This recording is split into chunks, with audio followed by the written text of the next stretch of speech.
Bunları falan alacak. Yok bir şey olmaz. 2 tane iyisin. Yap.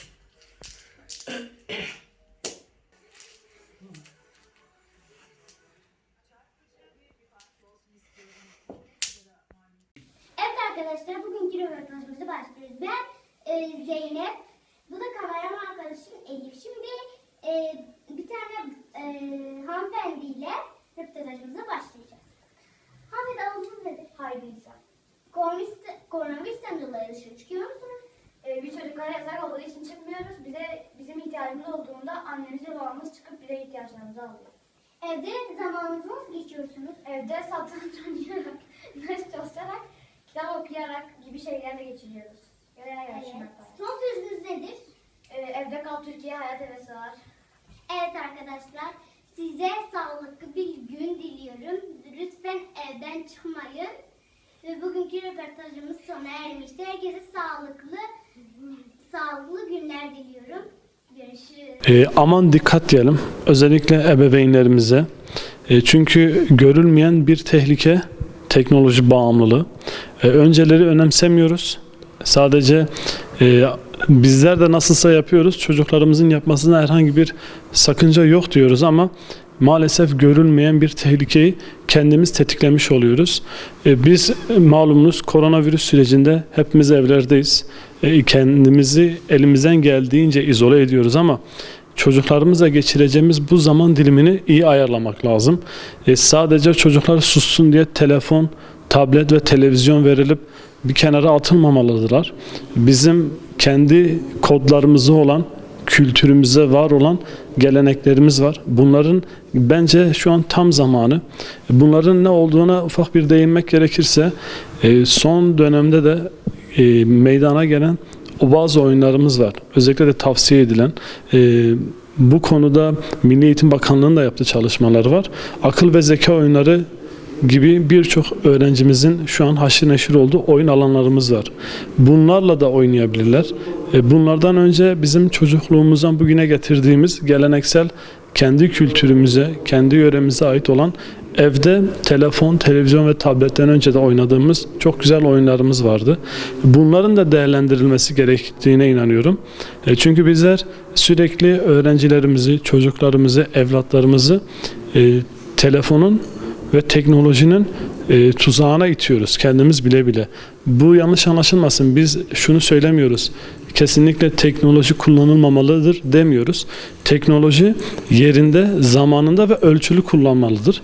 Bizim bunun için ailelerimize zaten dönem dönem verdiğimiz eğitimlerimiz vardı. Yeşilay olarak teknoloji bağımlılığı konusunda ne yapılmalıdır, ne yapılmamalıdır konularımızı biz sürekli eğitim ve seminerlerimize veriyorduk.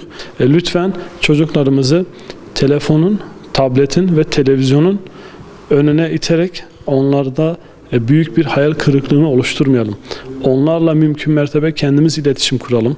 Kendimiz diyalogları harekete geçirelim ve mümkünse de onlarla kendimiz oyunlar oluşturalım. Çok önemli değil. Bilinmeyen bir oyunu getirip tekrardan icat etmeye gerek yok. Sadece sohbet edebilmek bile çok büyük bir aktivitedir bence. Şimdi bizlere danışan ebeveynlerimiz var tabii ki. Onlar ya biz öğrencilerimizle, çocuklarımızla evlerde onların da sıkılmayacağı nasıl oyunlar oynayabiliriz diye soruyorlar.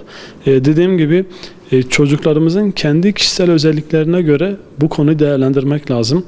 Bir tane velimiz sağ olsun torunuyla beraber Ağrı'da bizim de daha çocukluğumuzda oynadığımız Beştaş diye nitelendirdiğimiz geleneksel bir oyunumuz var. Mesela onu oynayıp bize videosunu atmış. Bir velimiz yine aynı şekilde çocuğuyla oynamış, torunuyla oynayan var. Arkadaşlarımız kendi arasında oynayıp çocuklarımıza örnek olduğu oyunlar var. Yani oyunları türetebiliriz. Bunun için inanın ki ekstradan bir şey arama hiç gerek yok.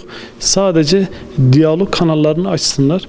Çocuğun canı sıkıldığında annemle, babamla, abimle, kardeşimle konuşabilir mi bilsin yeter. Bizler velilerimizin istekleri doğrultusunda oyun talep ederseler ya da materyal talep ederseler Yeşilay Market'ten çocuklarımıza yönelik çıkarttığımız birçok materyalimiz var. Oraya da ulaşamazsa ben uğraşmak istemiyorum, direkt Ağrı'da bir çözüm üretmek istiyorum derseler iletişim numaralarımızı zaten bütün sosyal medya alanlarında yayıyoruz. Bizlere direkt ulaşıp materyal talep edebilirler. Bizler de onlara elimizde bulunan bütün mevcut malzemeleri göndermeye gönüllüyüz yani. Merhaba arkadaşlar. Koronavirüsün nedeniyle evdeyiz, evde kalıyoruz. Biz de bu süreçte evde iyi vakitler geçirmeye çalışıyoruz. Eğlenceli, dolu dolu vakitler geçirmeye çalışıyoruz. Önümüzde görsel beceri küplerinden oluşan bir oyun var. Bugün o oyunu sizlerle oynayacağız.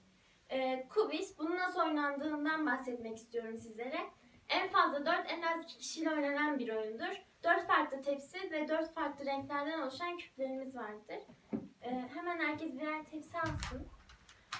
Oyun 3 turdan oluşur. Biz ilk turunu oynayacağız. Küplerimizi karıştırıyoruz. Rastgele bir kağıt seçip o kağıtta olan şeklin aynısını yapmaya çalışıyoruz. Kağıt doğru bir şekilde, en hızlı ve en doğru şekilde yapan kağıdı alır. En fazla kartı olan zaten oyunu kazanır. Yani açalım. Hazırsak başlayalım. 2, 3.